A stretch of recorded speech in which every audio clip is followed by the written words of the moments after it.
Boa noite a todos. Muito obrigado pelo convite, obrigado à casa, a todos que estão nos vendo aí nos meios eletrônicos, meu boa noite também. Nós começamos agradecendo à casa, saudando aos encarnados e aos desencarnados, né? Mas principalmente as nossas palavras, elas devem ser de agradecimento por outros motivos também. E um agradecimento eventualmente com um tempo de atraso, ou não, pela oportunidade de estar aqui pela primeira vez, conhecendo. Mas é um agradecimento que remonta a quase 10 anos, que remonta ao ano de 2010, quando, de outra forma, nós também estivemos viajando por todo o Brasil, visitando casas espíritas e espiritualistas de todo o Brasil, e apresentando um outro trabalho que nós tínhamos realizado naquela época, que era o filme Nosso Lar, né, que tivemos a oportunidade de fazer, e estar lançando para todas as pessoas. Luiz. Na época, nós tínhamos um discurso em relação ao projeto do filme, um tanto quanto desconhecido das pessoas, até que começaram a ver os materiais, que era um discurso de comprometimento, era um pedido de comprometimento e compartilhando a ideia do filme existir. Tínhamos a oportunidade de dizer: deem uma chance a essa história do Dr. André Luiz. Deem uma chance a essa história que fala sobre vida após a vida. Pedimos isso, repetimos isso, né? Tantas e tantas vezes. E a chance foi dada. E as pessoas a quem nós nos dirigíamos, e eventualmente as pessoas com quem nós podíamos falar através dos meios de comunicação, atenderam. Não porque nós estávamos pedindo, mas porque o filme mereceu. E mereceu muito, gente. E por isso que eu não posso começar de uma forma diferente, que não seja agradecendo. Esse merecimento do filme, creditado inicialmente à coragem de André Luiz e Chico Xavier, esse merecimento fez com que o filme no Brasil, hoje, em 2019, ao longo de todos esses anos, tenha sido visto em todas as janelas de exibição por mais de 40 milhões de pessoas. E não parou por aí? A mensagem continuou se multiplicando, atravessou as fronteiras do nosso país, e nós já listamos mais de 40 países que exibiram o Nosso Lar, ou nos cinemas, ou na televisão, ou no DVD, a gente não listou os que exibem de forma pirata, né? Porque esses a gente, inclusive, em determinados lugares, não tinha nem como expandir por mercado oficial de cinema, como determinados países africanos que falam português. Esses a gente docemente fez vista grossa, deixa passar. De todos os lugares do mundo, ainda hoje, a gente não passa uma semana sem receber, e muito especificamente também do Brasil, sem receber um comentário, um questionamento, um agradecimento, uma história incrível que aconteceu ao redor do filme, por conta do filme, em função do filme, decorrente do filme. E quando eu digo isso, eu não estou mentindo, porque as pessoas com quem eu trabalho, que olham para mim e fazem assim: tá bom, beleza. Aí eu começo a mandar os e-mails, as mensagens via redes sociais. Essa aqui foi a de hoje, essa aqui foi a da semana passada. Gente tocada por essa história.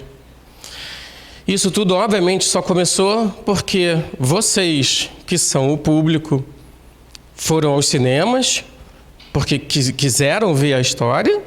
Não foram ao cinema porque são espíritas, eu jamais falaria isso e pediria isso. Foram aos cinemas porque a gente vai ao cinema para ver boas histórias, né? Boas histórias bem contadas.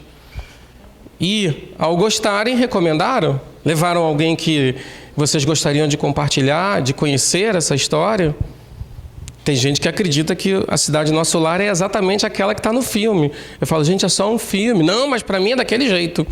Quando eu desencarnar, eu quero encontrar aquela cidade. Eu falei, bom, se não encontrar, vai me cobrar, né? Vai vir me frustrar, né? Por conta disso tudo, eu não teria como começar qualquer exposição, e eu não é uma palestra, não sou um palestrante, sou um cineasta, mas qualquer exposição a respeito de qualquer outro trabalho que eu tenha feito, enfim, venha a fazer, que não seja agradecendo a vocês que fizeram do Nosso Lar o sucesso que ele é. Então, meu muito, muito, muito obrigado. E foi justamente decorrente do trabalho do Nosso Lar, e esse é o motivo que nos traz aqui, que agora a gente está, obviamente, lançando um outro projeto cinematográfico, que é a cinebiografia do Kardec. E a gente vai falar menos de cinema e mais de Kardec. O motivo de estar aqui é um motivo muito mais amplo, que nos permite estar aqui. Nós estávamos trabalhando ainda na divulgação, no pós-lançamento do Nosso Lar. Eu já estava trabalhando no Nosso Lar 2, vai ter o Nosso Lar 2, está atrasado, mas vai ter, que é baseado nos livros dos Mensageiros e Obreiros da Vida Eterna. E quem já leu esse livro sabe que não tinha como não fazer alguma coisa cinematográfica, que nem o Libertação, que a gente quer que seja o Nosso Lar 3. A gente estava trabalhando nisso quando eu recebi um telefonema. Esse telefonema era do Marcel Souto Maior, que vocês devem conhecer, o jornalista, o escritor, extremamente talentoso. E ele me chamou para tomar um café aqui em São Paulo. Eu tinha um compromisso aqui em São Paulo, eu vim a São Paulo. E ele falou, olha, eu queria te contar um trabalho que eu estou fazendo. De tanto conversar com o Chico, falar com o Chico, pensar no Chico, tentar entender o Chico Xavier, eu tinha que ler Kardec para poder saber do que ele estava dizendo. Eu só consegui descobrir de fato quem era o Chico Xavier quando eu li Kardec. E de tanto ler Kardec, de tanto me aprofundar no Kardec, seja nos livros do Pentateuco, seja na Revista Espírita principalmente, eu me apaixonei por Kardec, ele me disse. E resolvi escrever uma biografia sobre o Kardec. Falei, puxa, interessante, Marcel. Mais uma biografia, né? Minha reação foi essa, como a de qualquer pessoa deve ter sido. Existem diversos trabalhos sobre o Kardec maravilhosos. Mas por que você... Qual é uma aproximação? Como é que você pensa fazer isso? E aí ele diz, olha, eu queria contar a vida do Kardec sob a forma de uma biografia, mas com uma aproximação jornalística, por assim dizer. E quem é jornalista, se algum coleguinha jornalista aqui na sala, sabe que basicamente isso quer dizer, o subtexto disso queria dizer, ele queria contar o que, quem, onde, como e porquê sobre a vida daquele homem. Ele queria aproximar os fatos, falar dos fatos, não do ponto de vista dos fatos históricos, eventualmente, mas do ser humano que está por trás daqueles fatos. Que bacana, Marcel. Boa sorte, né? Como é que eu posso te ajudar? Aí ele falou assim, posso te mandar os originais? Mandou os originais, eu li os originais. Eu não sou um especialista, continuo não sendo um especialista em Kardec, mas ajudei da forma como eu poderia, né, como jornalista, eventualmente, olhando o texto, como roteirista, enfim. E ele lançou o livro foi logo para o topo das listas de mais vendidos, eu não tinha comprado o livro, e falou assim, eu vou aí no Rio te entregar Ele não faz... se o Marcel estiver ouvindo, vocês têm que fazer sessão de autógrafo. Ele não gosta de fazer, ele é supersticioso. Aí ele foi no Rio me entregar um exemplar do livro. De novo, nós nos sentamos, ele me entregou o exemplar do livro. Quem tem o livro do Marcel teve a oportunidade de ver que na primeira página ele colocou assim: dedico esse livro ao Canuto Abreu, que é um grande pesquisador espírita, cujo trabalho é memorável e aos poucos vai ser reconhecido, ainda não foi. Dedico esse livro ao Chico Xavier, que me apresentou ao Kardec, que me fez conhecer a grandeza desse homem. E dedico esse livro ao Wagner de Assis, que agora tem a missão de levar essa história aos cinemas. Foi assim que eu fui convidado para fazer o projeto. Eu falei, sou eu. Cinema. E confesso, gente, que eu não tinha tolamente ou ingenuamente, ou por estar focado numa coisa, não abrir o coração e a mente, eu não tinha pensado nisso. Caramba, Marcel, como assim? Eu vou fazer o Nosso Lar 2, tem um monte de projeto, vou fazer a Menina Índigo. Bom, você que sabe. Eu falei, não, imagina. Eu quero fazer, vamos fazer. Né? Sei lá, Deus como, mas vamos fazer. Nós acertamos contratualmente e, eventualmente, aconteceu uma coisa extremamente kardeciana, que foi, perto dali, no Rio de Janeiro, no bairro de Botafogo, nós estávamos em Ipanema, se não me engano, a produtora Conspiração Filmes, que é uma produtora extremamente consagrada, qualificada, que tem um histórico de realização de projetos cinebiográficos. Fizeram Dois Filhos de Francisco, Gonzaga e alguns outros grandes projetos. Eles publicaram uma notinha no jornal dizendo assim: um dos próximos projetos da Conspiração Filme é fazer a biografia de Allan Kardec. Eu falei, ué? A gente está aqui pensando, eles também estão pensando na mesma coisa.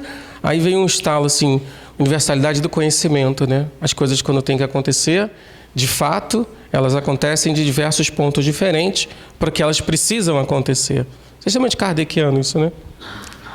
Liguei para o Leonardo Monteiro de Barros, que é meu amigo, já nos conhecemos há muitos anos, desde o Nosso Lar, quando as pessoas no mercado de cinema me achavam bem biruta de querer fazer um filme como Nosso Lar, né? Como é que fazer um filme com essa quantidade de efeito visual, enfim. E a gente imediatamente entendeu que a gente tinha a mesma proposta e os dois caminhos paralelos se uniram e a gente resolveu fazer o filme. Só que entre resolver fazer o filme e chegar nas telas de cinema, isso demora 5 anos, 5, 6 anos. E lá naquele momento inicial, isso talvez seja o motivo bacana de estar aqui, é que a gente precisava responder uma pergunta clássica e fundamental. Que Kardec nós queremos apresentar para o público? Quem é esse personagem que no livro está descrito? Mas quando você traduz isso para o mundo cinematográfico, você tem que fazer várias concessões, várias direções. Tem que, dramaticamente falando, você tem que tomar atitudes que são atitudes importantes, que vão afetar diretamente o resultado final. Vocês já se fizeram essa pergunta? Muito provavelmente. Quando vocês tinham que falar do Kardec para alguém que não conhece o Kardec. A natureza do cinema, a natureza de arte, a arte e indústria, ela não pode ser circunscrita, eu pelo menos entendo assim, ela não pode ser circunscrita a somente quem entenda do assunto. Né? Senão você vai a um cinema, tem que fazer um workshop antes, né? Sabe aqueles filmes, tem que fazer um workshop do filme, né? Mas não faz sentido. A natureza do cinema é que seja uma arte para todas as pessoas, é um meio de comunicação que precisa trazer a sua mensagem e alcançar todos os seus receptores da forma mais abrangente possível. Ora, as pessoas só vão ao cinema para ver boas histórias. Os americanos gastaram milhões de dólares para pesquisa e descobriram isso, que eventualmente nossas avós já sabiam, né? A gente só se senta ao redor da mesa, ao redor da fogueira, para ouvir boas histórias. E o cinema, essas boas histórias, elas precisam ser bem contadas. O que seria uma boa história bem contada de Kardec em 2015, 16, ou 17, ou 18, 19, enfim, nessa década de 10 aí do século 21. Como apresentar este homem, fazendo algo que nós já tínhamos feito um pouco lá no Nosso Lar, e no jargão do cinema a gente faz abrindo o filme.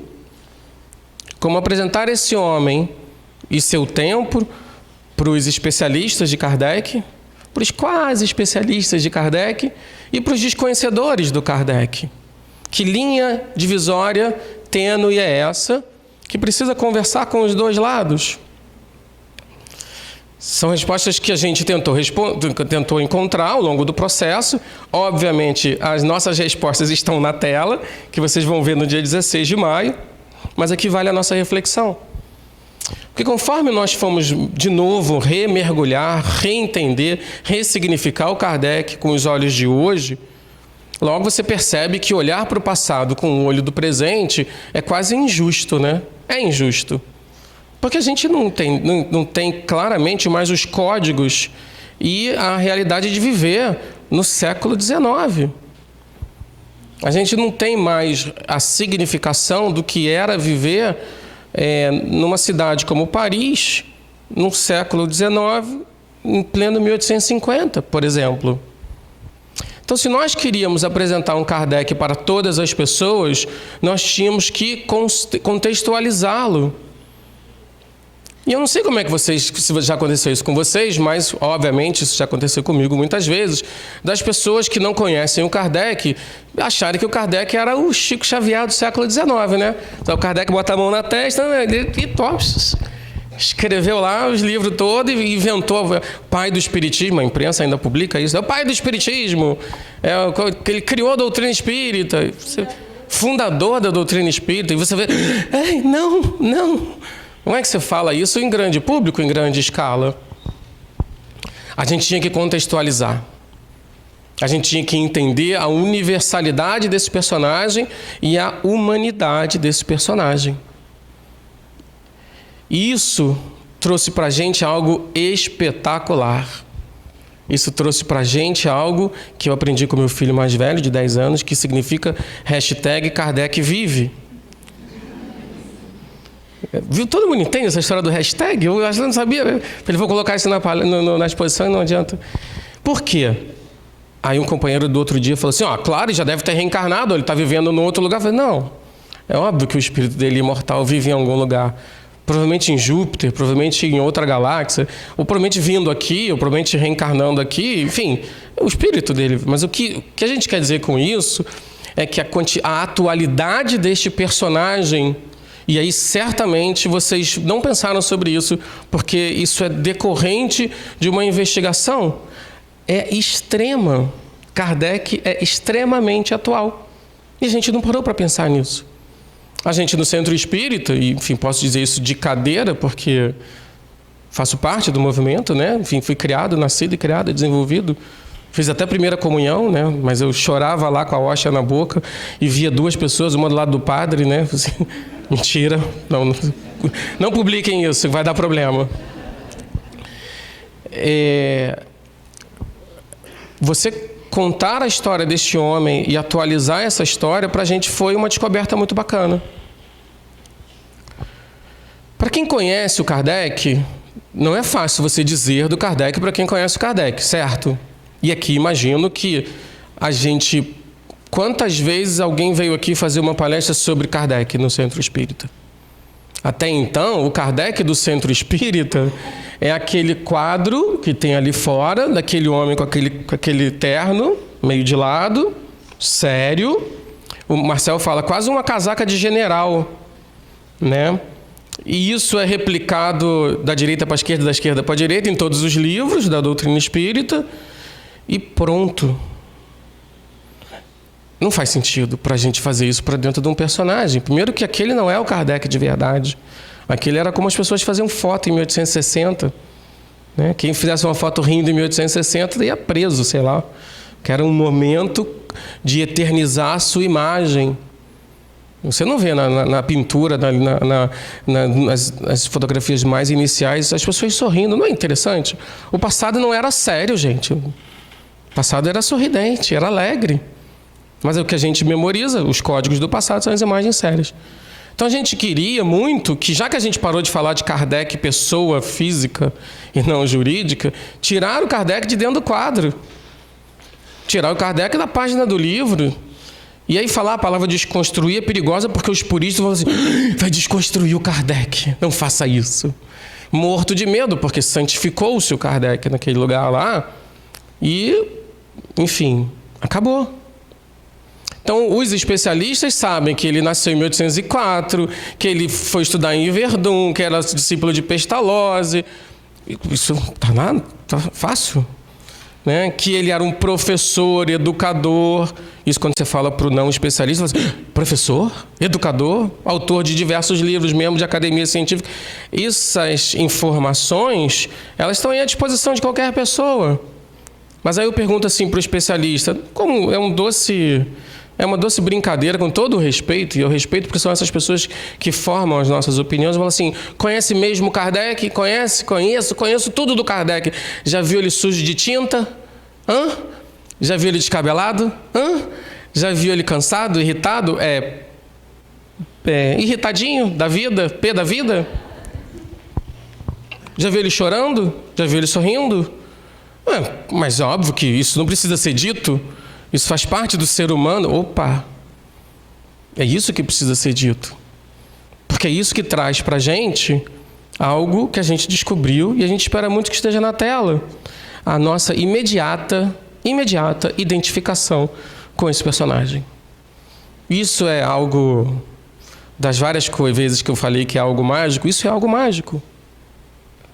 Quando você estabelece que, para a pessoa que não conhece, você começa a falar um pouco das mesas girantes, você começa a falar de fenômenos que começaram lá nos Estados Unidos, em 1848, quando uma menina chamada Kate Fox, numa fazenda em Hydesville, eu não vou falar muito porque isso é outro filme, tá, gente? A gente pode voltar a falar outra.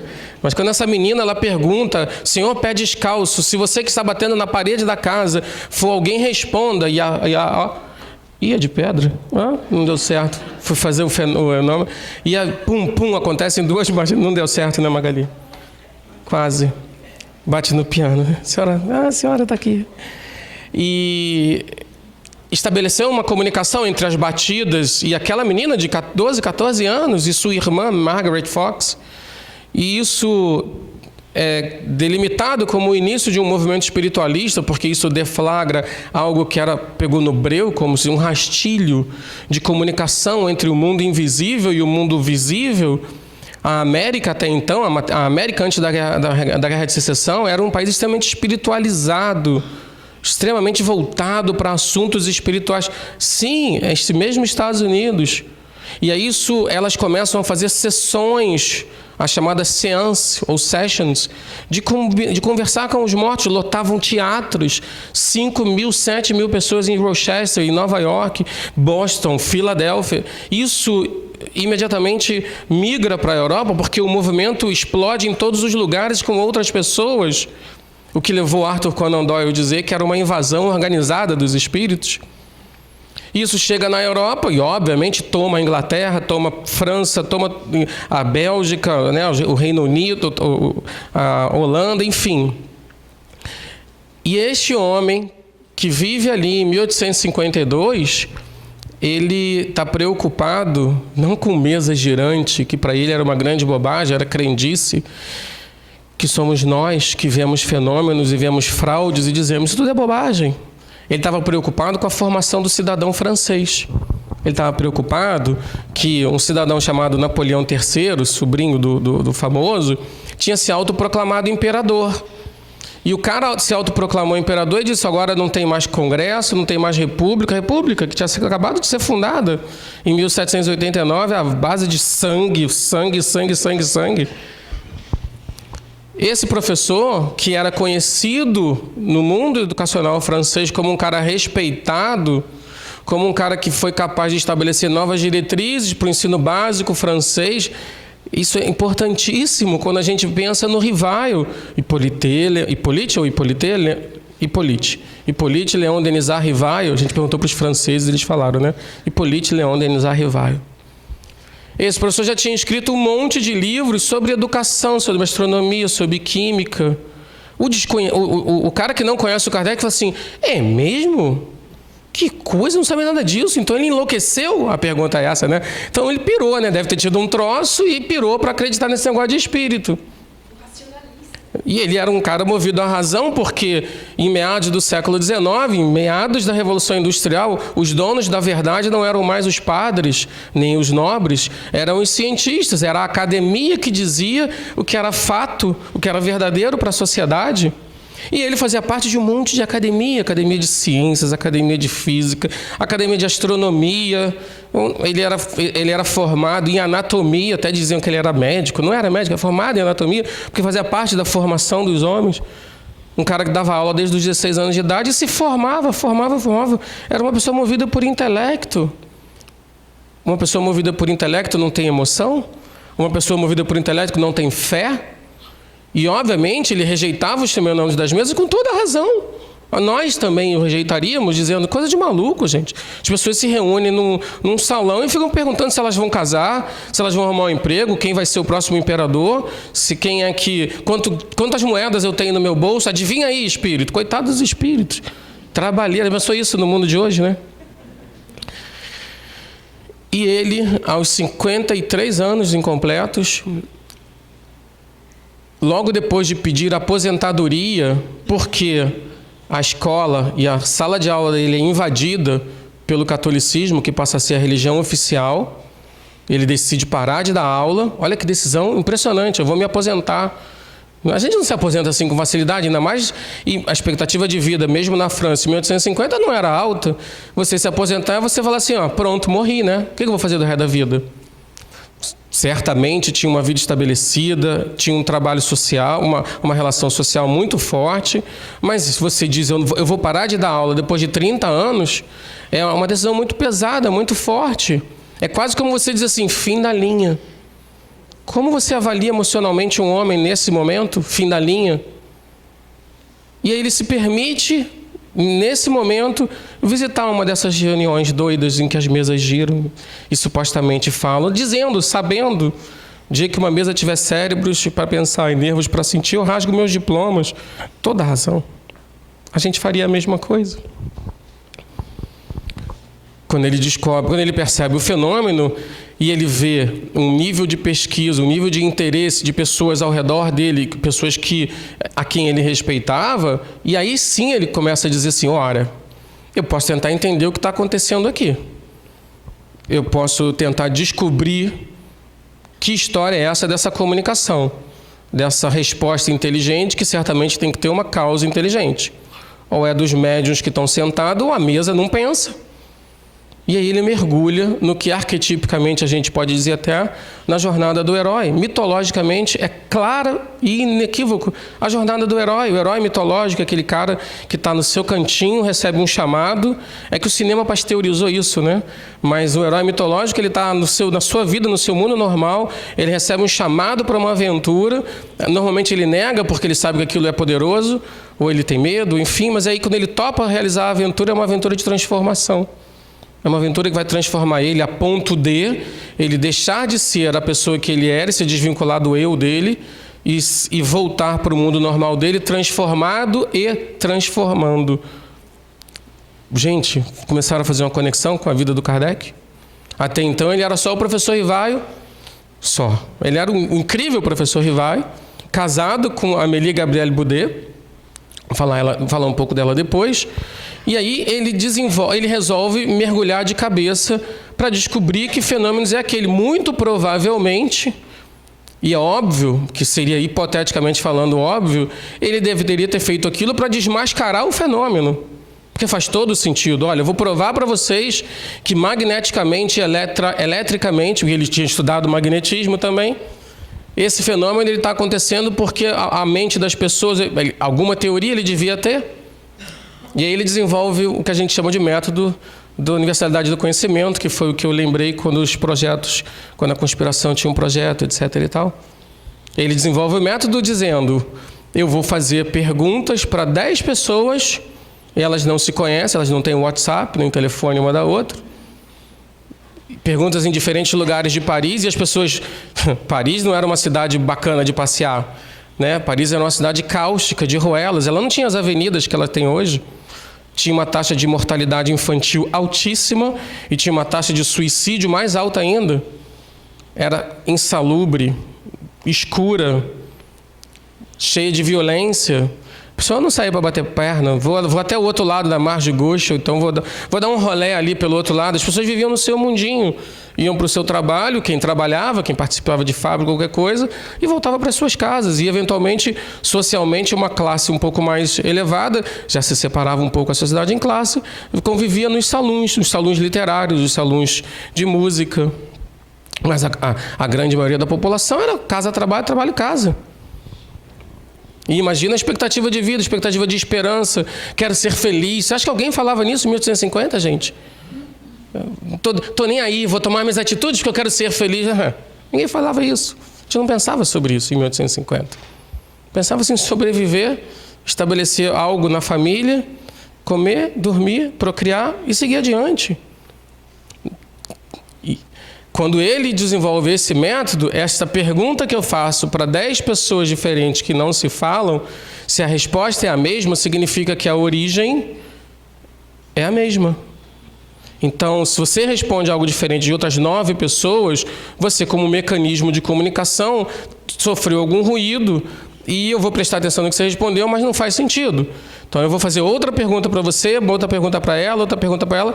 E assim ele foi usando indivíduos que ele batizou de médiums para poder estabelecer uma comunicação com esta suposta dimensão que hipoteticamente deveria ter inteligências.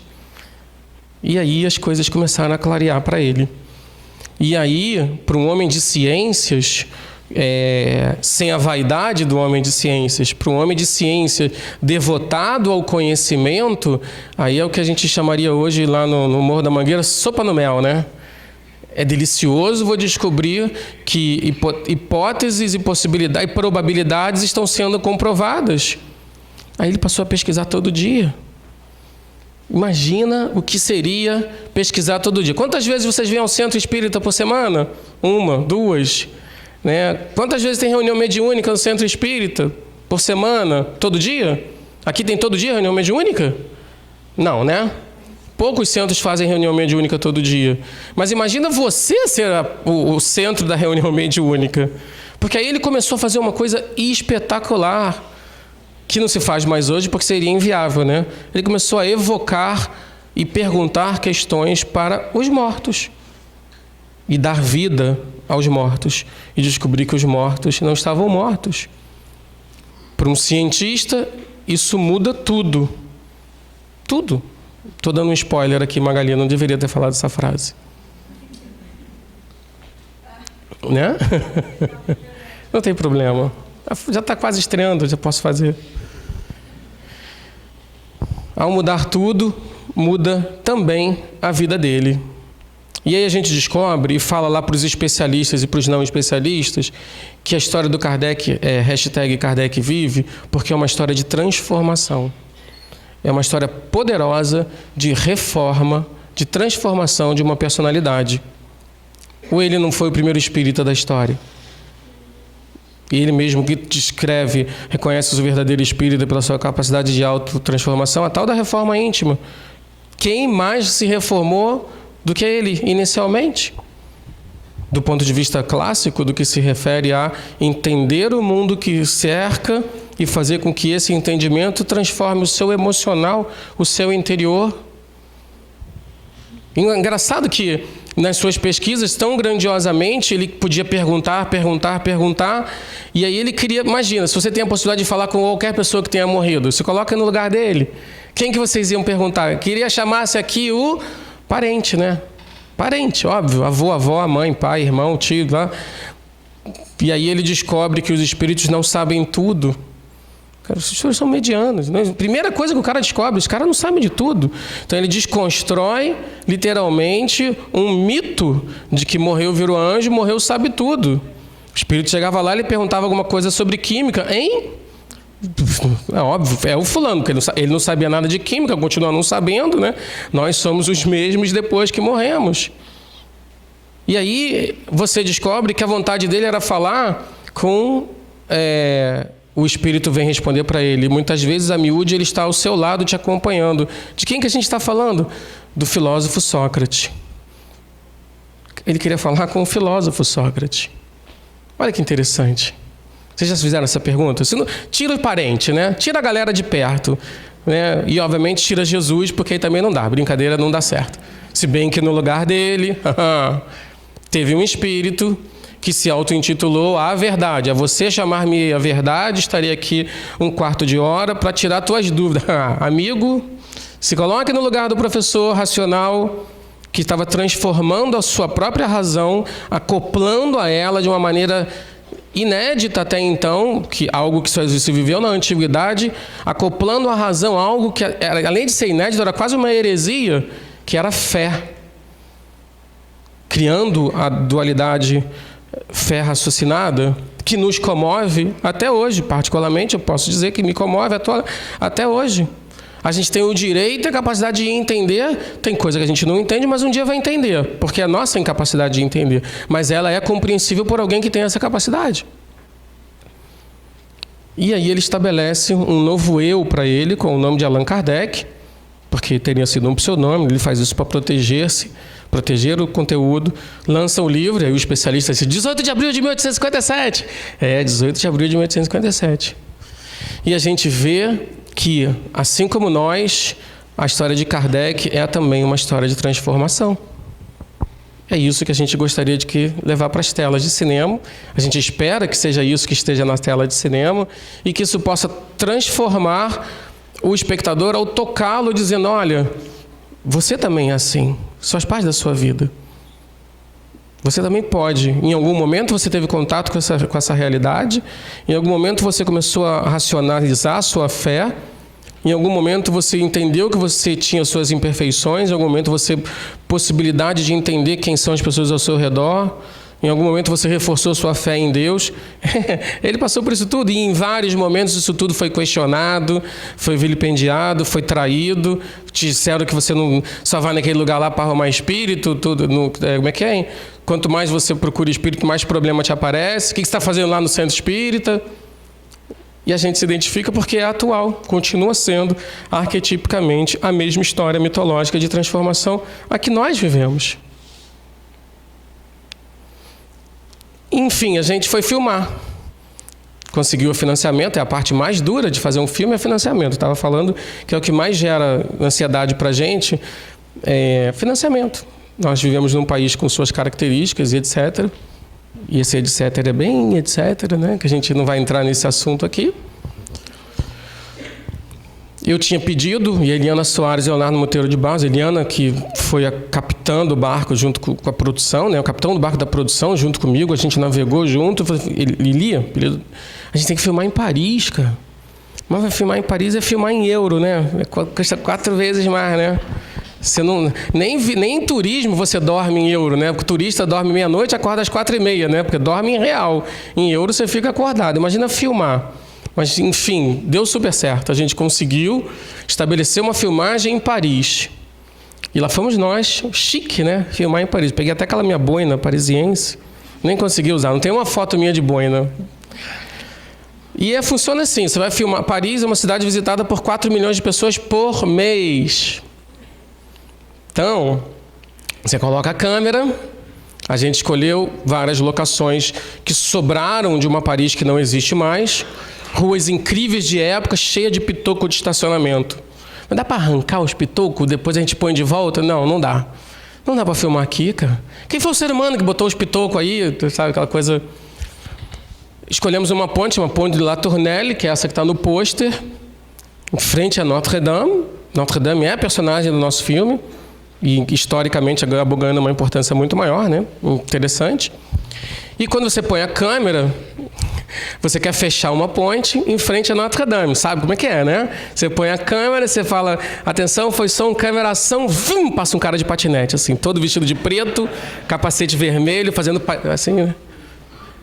Ok, desculpa, vamos lá. Aí o Leonardo Medeiros, que é o ator, vou falar dele daqui a pouco. A ação... Vai, Léo. Aí, não, peraí que tem uma senhora aqui. Pode passar, senhora. Ela está xingando, tá? Vocês querem que vocês saiam daqui, que se baguete embaixo do braço? Vocês têm que filmar na casa de vocês? As pessoas irritadas, com toda razão. Existem 12 filmagens em andamento todo mês em Paris. 12 filmagens. No primeiro dia de filmagem, eu estava muito nervoso, confesso. Eu pensei assim, eu faço esse troço há 20 anos. Eu vim aqui 3 semanas atrás. A gente estabeleceu um plano de guerra que é viável, e eu estou muito nervoso. Eu estava na van, a equipe na van, os cabeças de equipe na van, o motorista com o chapéu 6 horas da manhã, chapéu boné para trás, fortão, de camiseta, frio, escutando rap, francês. Je vais toi. Fica, meu Deus do céu, cara. Se eu falo com ele é bullying, né? Diretor metido, né? Eu tento desligar, nervoso. A gente parou os caminhões, o caminhão da produção estava bem na margem do Sena, ao pé de Notre Dame. O que a gente faz quando a gente está nervoso? Oi? Rói a unha. Essa eu nunca tinha escutado, né? Teve um companheiro que falou assim, a gente faz besteira, né? Quando a gente está nervoso, a gente na casa espírita aprendeu que a gente ora, né? Que a gente tenta se controlar. Né? E aí eu me afastei da produção, o rap comendo solto, pessoal, na baguete do café da manhã. Cheguei na beirinha do Sena, na beirinha. Aqui estava o rio. Se eu caísse, não ia ter filmagem, mas... olhei para a igreja, comecei a me concentrar e falei assim, eu preciso me acalmar. Se tem algum anjo da guarda aí, algum protetor aí, dá uma ajuda aí que eu preciso me acalmar. Eu preciso me acalmar, preciso me acalmar. E o rap foi desaparecendo, desaparecendo. E eu comecei a ouvir, e eu posso dizer isso aqui, mesmo que esteja ao vivo, mas eu posso dizer, eu comecei a ouvir um hino na minha cabeça. Um hino de muitas vozes. Vinha da direção da igreja e se espalhava assim ao longo do rio, da margem do rio até a ponte. E aí eu prestei atenção. E era um hino que cantava alguma coisa para o amor e para a verdade. En lim pour l'amour et pour la vérité. E aquilo foi me tomando de emoção. Eu queria pegar um lápis para tentar descrever a letra do hino, mas aquele minuto que eu passei ali, aquele hino me descarregou. E eu pensei, o que não foi a vida deste homem, Rivaio, senão uma devoção ao amor e à verdade, né? Gente, vamos filmar que vai dar tudo certo. E a gente teve uns dias de filmagens maravilhosos, não choveu, enfim, devia ter até caboclo ajudando para não chover lá, né? Porque se chovesse a gente estava perdido, né? Os franceses começaram a desviar, alguns queriam saber quem é esse tal de Kardec, né? Não sabem. E aí tudo funcionou maravilhosamente bem. A gente tem Paris de época extremamente presente no filme. Claro que o computador ajuda depois, né? Você tem que apagar os cavalos para botar os carros, ou melhor, os carros para colocar os cavalos. Você tem que apagar os prédios modernizados e colocar os prédios mais antigos. Mas está lá, Paris. A gente respira aquela Paris e que era fundamental para o filme existir. E aí nós voltamos para o Rio de Janeiro e a gente ia filmar em Santa Teresa. Santa Teresa, quem conhece o Rio de Janeiro, é um bairro espetacular, lindo, lindo de morrer. A gente tinha encontrado uma casa lá que era literalmente uma casa do século XIX. Móveis do século XIX, paredes do século XIX. Eu entrei e falei assim, o cenário está pronto. A direção de arte, lindamente, o Cláudio Amaral Peixoto, está lindo. Vamos filmar aqui a sala, a antessala, o gabinete, o quarto, o piano. A gente está perfeito, maravilha. Só que eu fiquei pouco tempo na casa, porque ela é tão perfeita que eu fiz uma coisa que é errada. Você tem que passar pelo menos um dia inteiro na locação para entender tudo que acontece na locação, movimento de luz, etc. Coisa de cinema, né? E aí, quando eu voltei logo depois de Paris, a primeira coisa que eu fiz, vamos lá na locação. Aí cheguei na locação, estava a equipe toda lá, e aí a gente descobriu que filmar em Santa Teresa, naqueles tempos, né, em maio de 2018, era assim. Tá aqui para ela. Pronto. Era assim, em Santa Teresa. Você botava a câmera, dizia, foi som, atenção, luz, ação, tá. O que foi isso? Não é tiro, rapidinho. Tem um traficante brigando com outro traficante aqui, mas já vai passar. Como assim, gente? Tem guerra de tráfico aqui? Não, eles estão brigando, mas vai passar, né? Vamos filmar. Não, inclusive de 5 às 6 da tarde tem treino do BOPE. Mas aí eles treinam rapidinho, são só 3 mil tiros e depois a gente volta a filmar. Gente, tem a menor condição da gente filmar aqui. Socorro. Não, a gente tem que achar outro lugar. Lili, pelo amor de Deus, a Lili falou, Wagner, e a decisão veio dela, eu não posso subir e descer 150 pessoas num lugar que esteja com conflito. Obrigado, Lili, obrigado, você me entendeu? E toca de achar outra casa. Procura casa, bota outro produtor de locação. E a gente estava ficando desesperado. A semana inteira passou. E a gente tinha, aos 46 do segundo tempo, a gente foi numa casa na Glória. E essa casa atendia. A gente olhou.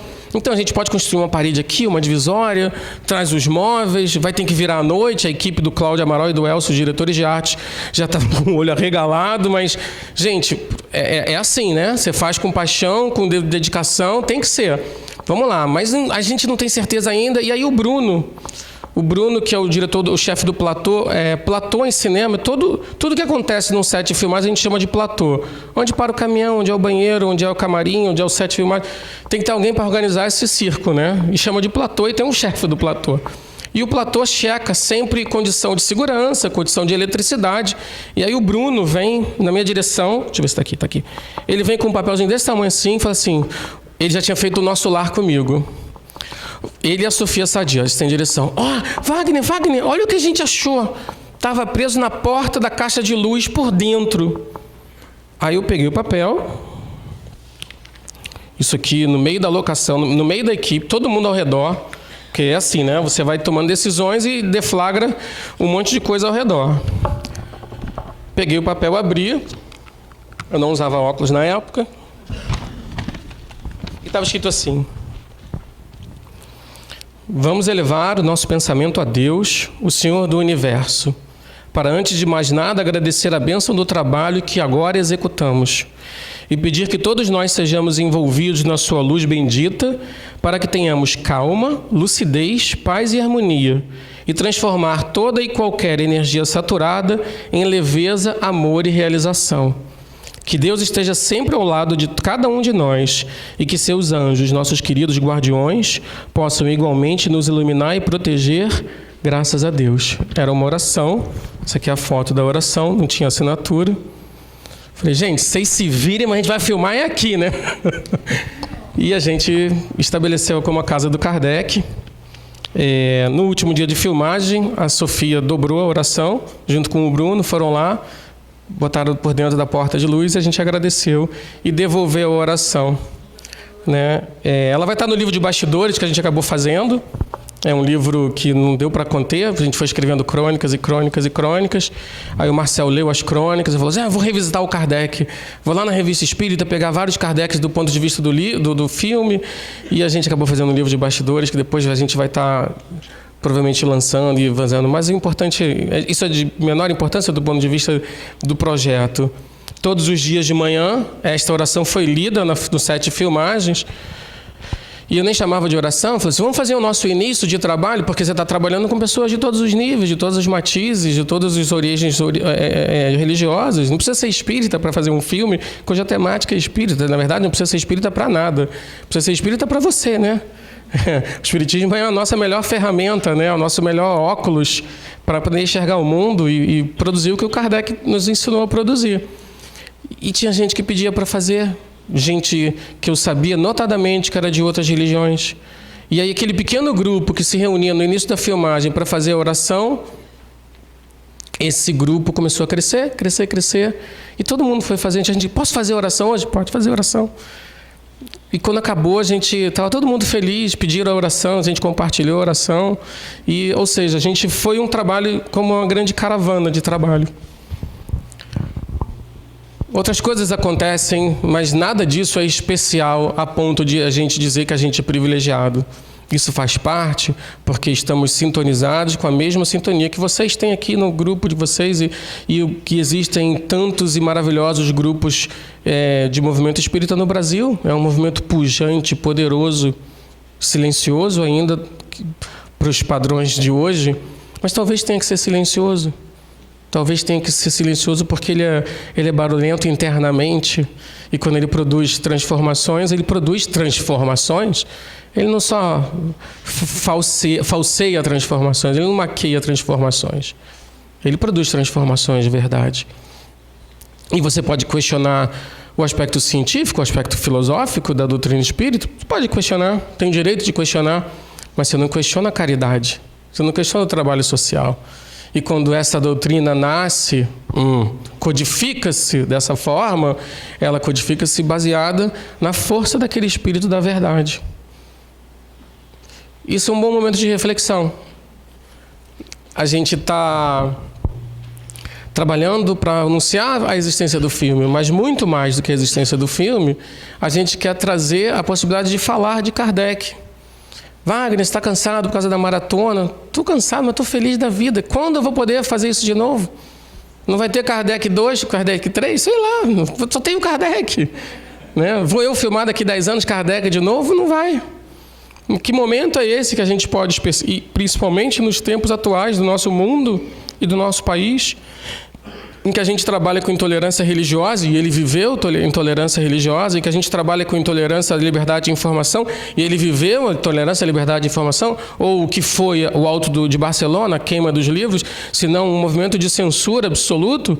Eu não posso falar mais, senão eu dou spoiler do filme, tá? quanta coisa atual o filme acabou promovendo, e nós fomos percebendo isso conforme nós estávamos realizando.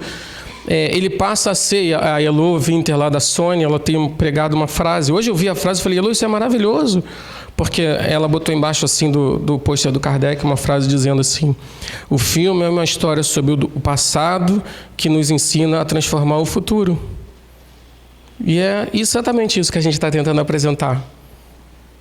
Não vão ao cinema porque são espíritas, não façam isso, por favor. Vão ao cinema porque vocês se interessam pela história, porque vocês gostam ou não do tema. Se gostar, leva pessoas que não conhecem daqueles sonhos. O que você gostaria com o filme, né? Gostaria que as pessoas que fossem, se gostarem, que levem outras pessoas que não conhecem ao cinema. Apresentem esse processo incrível de transformação de um homem, porque essas pessoas vão passar por isso por algum lugar, de um ponto para o outro, ligado à fé e razão em algum momento de suas vidas. Porque nós passamos por isso diuturnamente. Nós nos questionamos diuturnamente.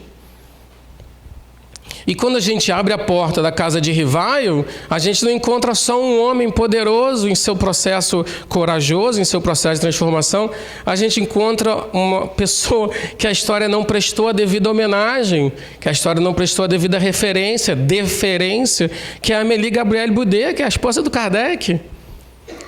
Gente, ela tinha uma mulher sensacional. Quem que frequentou as reuniões com ele? Ela. Quem que leu os originais e eventualmente deu pitaco nos originais, como uma boa professora, que também era, como alguém ligado às artes, que também era? Ela. Quem que ajudou a redigir o Livro dos Espíritos, ou pelo menos a ler, a copidescar, falando uma palavra moderna? Foi ela. Né? Vieram as irmãs Boudin, vieram a Rotceline, a irmã Dufour e todos os outros médios. O filme faz escolhas, porque não dá para contar a história de todo mundo, né? Tinha os inimigos, os antagonistas, a gente combinou também os antagonistas, não dá para contar a história de todos os padres de Paris que criticaram o Livro dos Espíritos. Então você escolhe um padre e representa tudo, né? O cinema faz isso, né? Mas quem é que estava com ele disso? E obviamente a gente sabe, o filme acabou... Enfim, isso é spoiler, eu posso dizer, porque o filme acaba não abordando isso, mas depois que ele desencarna, quem assume o barato da coisa por tantos e tantos anos? Quem é que senta no banco dos réus, acusada de fraude, de enganar a sociedade espírita no processo, no evento que ficou conhecido como o Processo dos Espíritos? A Amélie Gabrielle Boudet, interpretada magistralmente por Sandra Corvellone. E, incrivelmente, parte de um processo de trabalho que começou quando nós encontramos Leonardo Medeiros. E o Leonardo Medeiros era um ator... vou terminar às 9, ok? Senão eu vou até às 10. O Leonardo Medeiros era um ator conhecido, talentoso, profissional, que eu não conhecia pessoalmente. Então, foi a nossa primeira escolha oficial. Você tinha vários nomes e tal... Nunca teve o Tony Ramos oficialmente, né? Vocês sabem aquela loucura que aconteceu em relação ao Tony, né? O Tony está fazendo um comercial da Friboi, saiu uma notícia que ele ia fazer o Kardec, os espíritas veganos quase me mataram e quase mataram o Tony.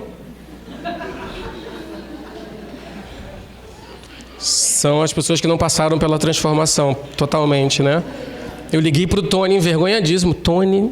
um dos maiores atores do Brasil, gente, que foi fazer uma campanha de comercial, que como se nós não comêssemos carne, enfim, o que quer que seja. Tony jamais pode ser o boicote ao Kardec, era isso que eu recebi. Tony, me perdoa. Ele falou assim, não, querido, fica tranquilo, é assim mesmo, né? Tá tudo certo, segue o caminho, a gente vai seguindo, depois tudo isso vira passado. E foi verdade, eu agradeço, enfim, infinitamente a generosidade, mais uma vez, a generosidade do Tony. Mas a gente entendeu que o Leonardo Medeiros podia ser um cara bacana para fazer o filme. E aí o que você faz? Você chama o ator para fazer uma conversa e eventualmente fazer uma leitura fria. Leitura fria é quando você simplesmente lê o roteiro, você não entona, não fala nada. Você deixa as coisas acontecerem. O Léo veio na casa da Lili e ele estava gripado, cansado. Ele estava fazendo aquela série Os Carcereiros. Então você imagina que ele tinha ficado 12 horas filmando dentro de um presídio. Ele veio esgotado. Mas tudo bem, ele sentou com a gente começou a ler o roteiro, e eu estava tão ruim, que você, quando é diretor, você fica olhando, né? Imaginando a costeleta, a voz, de repente a voz assim, assado soprano, força dramática, alguma coisa tem que dar um clique.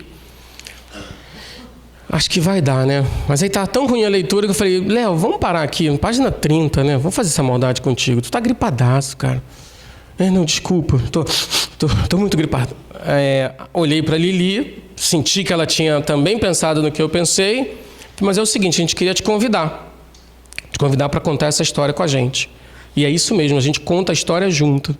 Né? Não tem, eu quero que você faça isso, ou você não fez isso.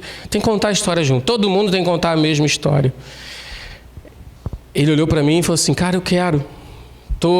Vamos junto. Estou a fim de encarar essa jornada contigo. E eu vou, inclusive, eu vou dar um telefonema para alguém que está rezando muito para essa reunião. Eu vou ligar para minha mãe. Vai ligar para sua mãe? Pô, que maneiro, né? Foi quase que eu falei, vou ligar para minha também, né? Falei, mãe, acho que eu achei o Kardec. Mas aí eu fiquei curioso, obviamente, não podia deixar. Falei, mas Léo, desculpa, algum motivo especial? Porque aí eu pensei, a mãe dele deve ter ligação com a doutrina espírita e tal, né? Falei, Léo, algum motivo de ligar para sua mãe? Eu falei, pois é, minha mãe, eu cresci vendo esse livro do Kardec, eu cresci vendo essa imagem na minha casa. Falei, sua mãe, né? Sua mãe era espírita. Eu falei, pois é, minha mãe é espírita, minha mãe é lá de Sacramento. Eu falei, Sacramento? Sacramento, Minas Gerais? Minha mãe é de Sacramento. Eu falei, então, Sacramento é a terra do Dr. Eurípides de Barçanufo? Eu falei, pois é, eu sou sobrinho neto dele. Foi isso que eu falei, Dr. Eurípides está escalado. E aí, e aí eu fiquei sabendo disso, falei, eu posso contar isso? E você, eu não vou esconder de quem? Colégio Allan Kardec, minha mãe morava nos fundos do colégio, tio Eurípides, e a gente teve a oportunidade, inclusive, de domingo conhecer a mãe dele, a senhora Paula, ela veio com a gente no Perseverança, a gente só chorava, né, mãe? Só chorava, e a tia Eunice falou, Eurípides e a equipe inteira aqui, ela falou assim, eu senti e tal, super emocionante, né? E a gente não sabia de nada disso, e é bacana não saber de nada disso, porque isso prova que fé e razão caminham juntos. E é assim que tem que ser. E é assim que a gente desenvolve a nossa vida, né? Colocando à prova, rejeitando nova verdade para aceitar uma mentira, para não aceitar uma mentira. E quando as novas verdades se comprovam, isso transforma a gente, faz a gente se sentir fortificado para ir adiante. Em nome dessa tal verdade, em nome talvez do que a gente acredita que seja a boa verdade do filme, do cinema e do filme. No dia 16 de maio, o filme estreia em todo o Brasil. Já começaram as vendas. Incrivelmente, os exibidores toparam vender antes da hora. Tem um monte de gente comprando ingresso antes da hora. Incrivelmente, eles estabeleceram uma promoção incrível, que é uma promoção para grupos. Grupos de 50 pessoas podem pagar meia entrada em qualquer horário. No cartaz tem uma manchinha vermelha que tem lá o telefone e o e-mail para quando vocês organizarem grupos, né? Aí, tá aí. Kardec, deixa eu ver, grupos@kardecfilmes.com.br, Kardec Filme. E o telefone, que maldade você fez comigo agora. E o telefone para o WhatsApp o código 11 99468 9283. Bom, isso tem nas redes sociais, o Instagram tem o Kardec Filme lá, o Facebook, a gente também está nas redes sociais. O bacana é que a gente descobriu que o movimento espírita espetacular no Brasil se mobiliza cada vez mais. E eu vou contar um segredo para vocês. Não sei se eu podia contar, mas vou contar. Está todo mundo se reunindo, comprando uma sala de ingresso, pagando meia, e a pessoa paga o valor inteiro e a outra metade fica por centro. Não é genial isso, cara? Meu centro está fazendo isso. E eu falei isso lá na Sony, falei assim, pô, que bom, né? Se os exibidores estabeleceram isso, a gente estabeleceu, e a gente tem esse desafio, encerrando nossa participação, o desafio de fazer com que não só o professor saia do quadro, mas com que esta história transcenda as paredes do centro espírita. E esse desafio eu compartilho com vocês. Esse é o pedido dessa vez. Eu não quero voltar daqui a 10 anos, não. Eu quero voltar aqui de 1 ano e meio, lançando o Nosso Lar 2, ou a Vida do Emmanuel, ou as Irmãs Fox. São projetos que a gente tem adiante e que a gente gostaria muito de estar logo, logo fazendo. A Mega Sena está acumulada, parece, não é isso? Mas, a partir do dia 16 de maio, primeiro fim de semana, é importante, não deixa para depois, porque pode ser que não tenha depois. O mercado de cinema tem um tal de Vingadores tomando todas as salas. A gente vai se esgueirar ali entre os Vingadores. A gente já deu a largada com mais de 450 salas no Brasil. Isso é espetacular. Mas o nosso desafio é literalmente transcender as paredes do Centro Espírita e, eventualmente, levar para dentro da sala quem não conhece Kardec e, eventualmente, ser portador e multiplicador da existência do filme. Muitas pessoas não acreditam que os jovens vão ao cinema. Esse é um filme de 25 anos para cima. Eu estou acreditando que eles vão se surpreender. Mas eu não posso cantar a vitória antes, né? Então, nesse Brasil inteiro e conhecendo esse movimento, eu tenho certeza que a gente tem muita força de multiplicação. Só façam isso se gostarem do filme, por favor. Não façam isso porque são espíritas ou porque o filme tem uma ligação ao espiritismo. Sério, é verdade. Não estou falando de demagogia, não. Porque não faz sentido você não viver aquilo que você acredita. Wagner, mas a melhor coisa que a gente tem que fazer pela doutrina espírita é sua divulgação. Não. Foi o Emmanuel que disse. Falei, tá bom. Para encerrar, eu tomei café da manhã com o Emmanuel um dia desses. E aí ele falou assim, doutor André Luiz e o Emmanuel vieram no café da manhã. Aí ele disse assim, as pessoas não leem. Eu falei, Emmanuel, eu falei isso sim, né? Mas eu disse o seguinte, que as pessoas não leem lá no Consolador, no 2.4, chamado Iluminação, no 2.4.1, chamado Necessidade, em que me perguntaram a propaganda doutrinária para a multiplicação dos prosélitos e a necessidade imediata do Espiritismo, e ele, Emmanuel, respondeu, de modo algum. A direção do Espiritismo, na sua feição de Evangelho redivivo, pertence ao Cristo e seus prepostos, antes de qualquer esforço humano, precário e perecível. A necessidade imediata dos arraiais espíritas é a do conhecimento e aplicação legítima do Evangelho, da parte de todos quantos militam nas suas fileiras, desejosos de luz e de evolução. O trabalho de cada um na iluminação de si mesmo deve ser permanente e metodizado. E aí a resposta continua, eu sugiro que vocês vão lá no Consolador para avaliar. É óbvio que é bacana divulgar, mas você vai divulgar algo que você não vive? Você vai divulgar algo no que você não acredita? Aí é hipocrisia, né? É mentira. Então, se gostar do filme, se tiver certeza absoluta, se sintonizar, aí sim a gente pede que vocês sejam portadores desse processo de multiplicação. E aí a gente vai adiante. Lá nas redes sociais, comentem. A gente também está tentando se esforçar no mundo das redes sociais para poder estabelecer a melhor comunicação possível.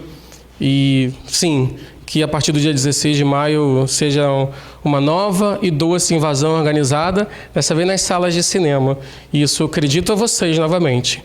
Passo a bola para vocês, compartilho com vocês e que a gente espere aí os resultados que vierem, né? Esses resultados vão ser sempre em nome da verdade, que assim seja. Obrigado, muito obrigado.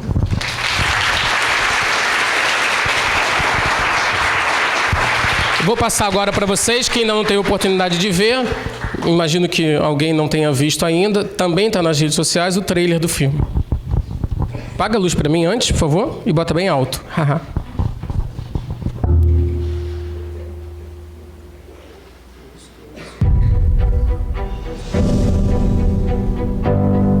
Em toda Paris, as pessoas estão enlouquecidas com essas mesas.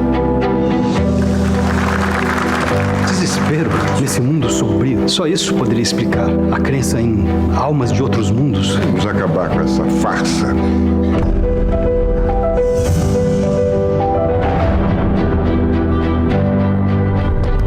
Eles chegaram. Tem muitos deles aqui. Quem te escreve é um amigo de vidas passadas. Eu não sei se eu quero fazer parte disso. O fenômeno é realmente impressionante, Leon. Eu não sei se estão vivos ou mortos. As pessoas que eu vejo ou que falam comigo. O que eu preciso é de um método, critérios científicos, racionais. Fiz a mesma pergunta para diferentes médicos. Se a resposta fosse a mesma, deveríamos assumir que vem da mesma origem.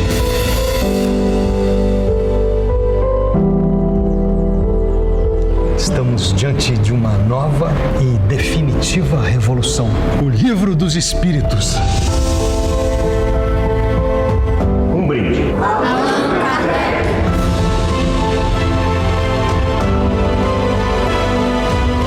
Em nome da ciência. Não vire as costas para a nossa academia. Por que não citou meu nome em lugar algum?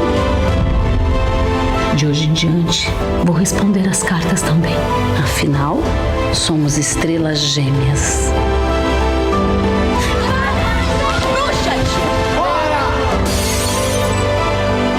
Talvez tudo isso seja fruto da minha vaidade. Esse não é o homem com quem me casei. A fé inabalável é aquela capaz de enfrentar sem temor a razão. Essa é a mais pura verdade.